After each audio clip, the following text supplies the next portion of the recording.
Excelsior news में आप सभी का स्वागत है। मैं हूं रितेश गुप्ता। प्राउड मूवमेंट है न केवल जम्मू यूनिवर्सिटी के लिए बल्कि जम्मू कश्मीर के लिए, हर एक नागरिक के लिए, हर एक विद्यार्थी के लिए, हमारे यहाँ के प्रशासन के लिए, हमारे यहाँ के चांसलर के लिए, हमारे यहाँ के वाइस चांसलर के लिए और फैकल्टी मेंबर्स के लिए। जिस तरह से NIRF की रैंकिंग आई है उसमें टॉप 50 में जो है जम्मू यूनिवर्सिटी ने स्थान हासिल किया है। इसी पर जो है हम विस्तार से चर्चा करेंगे। इस वक्त मेरे साथ वाइस चांसलर साहब मेरे साथ हैं, प्रोफेसर उमेश राय जी हैं। आइए इनसे सीधी बात करते हैं। सर, बहुत बहुत स्वागत है आपका और ढेर सारी शुभकामनाएं। और थैंक्स अ लॉट। आप लोगों ने जिस ढंग से सपोर्ट किया है जम्मू विश्वविद्यालय को, उसके कारण से हमारे परसेप्शन में बहुत सारा बदलाव आया है। तो थैंक्स अ लॉट मीडिया को और एक्सेलसियर को खास करके। सर, जिस तरह से आपने पदभार यहाँ पर संभाला, उसके बाद कई रिफॉर्म्स जो हैं हमने जम्मू यूनिवर्सिटी में देखे, और जिस तरह से NIRF की रैंकिंग की बात करें, पहले 100वें स्थान पर रही, टॉप 100 में हमने देखा और अब टॉप 50 पर आई है। तो श्रेय जो है आप किसको देना चाहते हैं? किसकी मेहनत जो है वो रंग लाई है? सर्वप्रथम मैं पूरे विश्वविद्यालय परिवार की तरफ से शुक्रिया अदा करना चाहूँगा अपने कुलाधिपति chancellor honourable lieutenant governor Shri Manoj Sinha ji का, क्योंकि जिस तरह से एजुकेशन को वो समझते हैं from the core of his heart, बार बार वो चर्चा करते हैं holistic development of young mind की, वो चर्चा करते हैं जॉब सीकर से जॉब प्रोवाइडर की, वो चर्चा करते हैं एक्सपीरियंशियल लर्निंग की, वो चर्चा करते हैं कि पेडागॉजी में मेजर चेंज हो, स्पोर्ट्स और जो हमारा कल्चर है उसको करिकुलम का पार्ट बनाया जाए।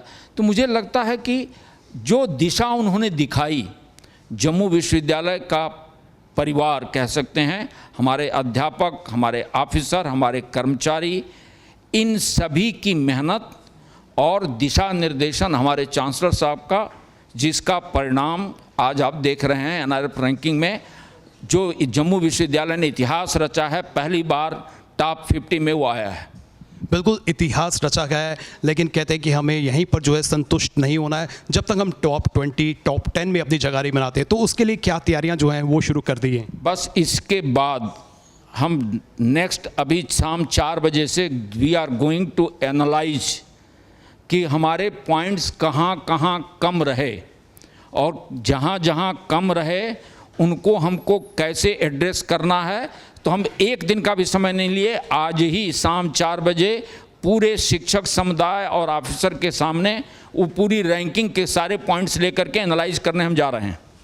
प्रोफेसर साहब, जिस तरह से ये रैंकिंग मिली है, तो इससे भविष्य में न केवल यूनिवर्सिटी को फ़ायदा होगा बल्कि जो स्कॉलर्स हैं, स्टूडेंट्स हैं, हर किसी को जो है फ़ायदा मिलने वाला है। क्या क्या फ़ायदा जो है अब आने वाले समय में देखने को मिलेगा?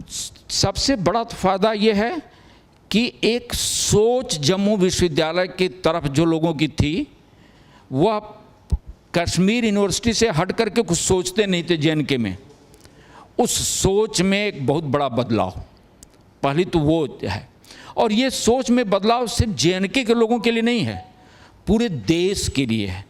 तो जम्मू विश्वविद्यालय में दूसरी यूनिवर्सिटी के बच्चे ना के बराबर आते थे, अब दूसरी यूनिवर्सिटी से भी बच्चे आएंगे, और जब बच्चे आएंगे तो जम्मू कश्मीर का जो संस्कार और संस्कृति है उसको समझेंगे, जानेंगे। सिर्फ उनके एजुकेशन की बात नहीं है, और इस संस्कार और संस्कृति को लेकर के देश के विभिन्न कोनों में जाएंगे। तो मुझे लगता है नेशनल इंटीग्रिटी को उससे बहुत बढ़ावा मिलेगा, बड़ा मजबूत होगी। जैसे कि आपने कश्मीर यूनिवर्सिटी की तरफ जो है इशारा किया, कश्मीर यूनिवर्सिटी ने भी जो है जगह बनाई है, तो क्या कंपटीशन मानते हैं या उनसे और बेहतर करने की दिशा में जो है कदम उठाए जाएंगे और उनसे भी आगे की रैंकिंग जो है आने वाले समय में हासिल की जाएगी? कंपटीशन हमेशा हेल्दी होना चाहिए। कंपटीशन कभी नेगेटिव माइंड सेटअप से नहीं कि हम उनको नीचे करके हम अपने को ऊपर जाएं, लेकिन अगर हम कंपटीशन नहीं रखेंगे तो हम प्रोग्रेस नहीं कर पाएंगे। इसलिए हमारा कंपटीशन सिर्फ कश्मीर यूनिवर्सिटी के साथ नहीं है, हमारा कंपटीशन देश के उन तमाम विश्वविद्यालयों से है जो रैंकिंग में टॉप पर चल रहे हैं।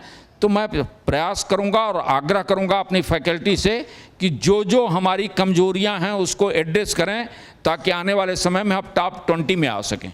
रुझान की बात करें तो अभी भी जो ज़्यादातर विद्यार्थी हैं उनका रुझान ये रहता है कि वो जम्मू से बाहर अन्य यूनिवर्सिटीज़ की तरफ जो है रुख करें। तो क्या लगता है कि अब जिस तरह से रैंकिंग ली है, कहीं ना कहीं जो है उनके माइंडसेट में बदलाव आएगा? कश्मीर के बाहर बच्चे क्यों जा रहे हैं, इसका एक अध्ययन का विषय है और इसको लेकर के शायद कोई प्रोजेक्ट हम लोग करने जा रहे हैं कि जम्मू कश्मीर के बाहर बच्चे जा क्यों रहे हैं। लेकिन मैं उसको दूसरे रूप से भी देखता हूँ। अगर वो बच्चे जा रहे हैं तो मैं नहीं चाहूँगा कि वो बच्चे यहाँ रुकें, क्योंकि वो बच्चे जब जा रहे हैं तो हमारी जो स्ट्रेंथ है उसको लेके जा रहे हैं। उनको बताएंगे कि हमारा स्ट्रेंथ क्या है, हमारी संस्कृति क्या है, हमारा संस्कार क्या है, और उनकी भी कुछ चीज़ें लेके आएंगे। हम ये चाहेंगे कि देश के अन्य राज्यों के बच्चे उसी तरह से जिस तरह से हमारे बच्चे बाहर जा रहे हैं, हम इतना अच्छा करें कि वो अपने राज्य को छोड़ करके मेरे यहाँ आएँ। नॉर्मली हमने देखा है कि 100% प्लेसमेंट जो है बाकी यूनिवर्सिटीज़ में जो है मिल जाती हैं, यहाँ पर जो है इसकी कमी रहती है। इसको किस तरह से दूर किया जाएगा? हाँ, बहुत अच्छा प्रश्न आपने किया है। हम अपनी पूरी की पूरी पेडागॉजी और करिकुलम को चेंज कर रहे हैं। अब जो ब्लैक बोर्ड टीचिंग तक सीमित थी, अब वह एक्सपीरियंशियल लर्निंग पर है, प्रॉब्लम सॉल्विंग पर है, प्रोजेक्ट मोड में है। जिस दिन प्रोजेक्ट मोड में होगी, प्रॉब्लम सॉल्विंग एजुकेशन होगा, हमारी पेडागॉजी बदलेगी, मुझे लगता है कि प्लेसमेंट में इजाफा होगा।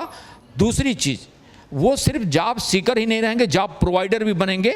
और अभी हमको खुशी है आपसे बताते हुए, 1 साल हुआ डिजाइन और डिग्री में जो बच्चे एडमिशन लिए हैं, उसमें से 4 ग्रुप में उन बच्चों ने अपने को बांट लिया है, 22 स्टूडेंट्स, और हर ग्रुप ने अपना एक स्टार्टअप खड़ा कर दिया है। अंडर ग्रेजुएट प्रोग्राम भी जो है यूनिवर्सिटी शुरू करने जा रही है, इसके बारे में थोड़ी सी जानकारी। अभी हम चर्चा अपने डीन ऑफ द फैकल्टीज़ जो हैं, वेरियस फैकल्टी, उनके साथ शुरू किए, हेड ऑफ डिपार्टमेंट के साथ शुरू किए। अंडर ग्रेजुएट प्रोग्राम उसी मोड में हम लेकर के आने वाले हैं जिस मोड में हम डिजाइन योर डिग्री प्रोग्राम चला रहे हैं। और design your degree programme National Education Policy जो कहती है in letter and spirit design your degree programme लागू है, और उसी पैटर्न पर हम अंडर ग्रेजुएट प्रोग्राम चलाने जा रहे हैं ताकि पूरे देश को जम्मू विश्वविद्यालय एक एजुकेशन का मॉडल दे सके। प्रोफेसर साहब, आखिर में मैं आपसे ये जानना चाहता हूँ, जिस तरह से 2016 से जो है NIRF की रैंकिंग शुरू हुई है और हर साल जो है इसमें इजाफा देखा गया है, तो अब भविष्य में जब ये रैंकिंग आती है तो आप क्या मानते हैं जम्मू यूनिवर्सिटी कौन सा रैंक हासिल करेगी? लगातार प्रयास रहेगा और बेटर करने का, हर साल कुछ बेटर करने का। बहुत बहुत शुक्रिया प्रोफेसर साहब, आपने हमें समय दिया। और जिस तरह से प्राउड मोमेंट है और जिस तरह से जम्मू यूनिवर्सिटी ने एक अचीवमेंट हासिल की है, निस्संदेह इससे न केवल जम्मू यूनिवर्सिटी के विद्यार्थियों को फ़ायदा होगा बल्कि जम्मू कश्मीर को जो है इससे आने वाले समय में लाभ मिलेगा। फिलहाल नितिन कनोत्रा और मुझे यानी रितेश गुप्ता को दीजिए इजाज़त और आप देखते रहें एक्सेलसियर न्यूज़।